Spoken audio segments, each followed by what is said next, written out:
bring in more money for BART. California lawmakers are working on a measure designed to keep public transit moving and avoid service cuts as agencies continue to struggle to recover ridership.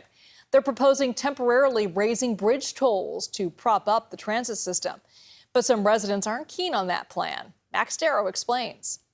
Right now, it costs $7 to drive over the state-owned Bay Area bridges, which means all of them except the Golden Gate Bridge. If lawmakers approve SB 532, the toll would go up to $8.50. Transit advocates say this will help keep the Bay Area's public transit systems running as they struggle to rebound with federal COVID emergency funds running out.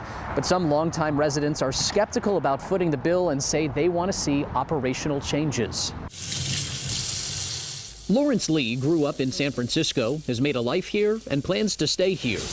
He knows public transit is critical for San Francisco and the Bay Area, but to him, maintaining the status quo isn't going to cut it, which is one of a few reasons why he's not thrilled about the proposed bridge toll hike. I can see the need to avoid a fiscal cliff. God help us if we have less public transit, but how is this working, and what about some of the concerns about how Muni, BART, all these different organizations are spending their money?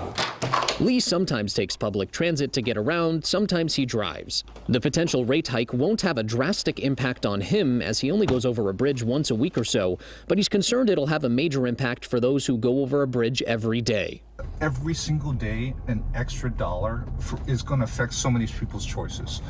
Will I pay more for driving from Vallejo to San Francisco to teach, to be a cop? I'm not going to pretend that there's an easy solution here. State Senator Scott Wiener says the Bay Area public transit agencies are in the throes of a dire fiscal emergency as ridership that collapsed during the pandemic isn't roaring back. If we don't step in with some sort of funding solution by next year, BART and Muni in particular are going to have to start cutting service, and we need to avoid that. According to the state senator, the toll hike would be temporary, in place for a 5-year period. The revenue would fund public transit improvements and also help transit agencies bridge the gap between now and a likely regional funding measure in 2026.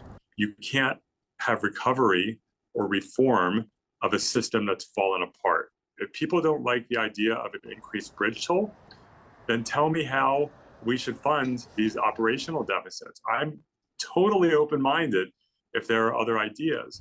Really skeptical. But Lee isn't confident the revenue from the potential toll hike would lead to significant system improvements, nor would it be temporary. They need money to help with the schedule, to just cover the cost of what they're trying to do, to help things succeed going forward. But at the same time, are they doing enough for safety changes? Are they doing enough for finding places to cut costs?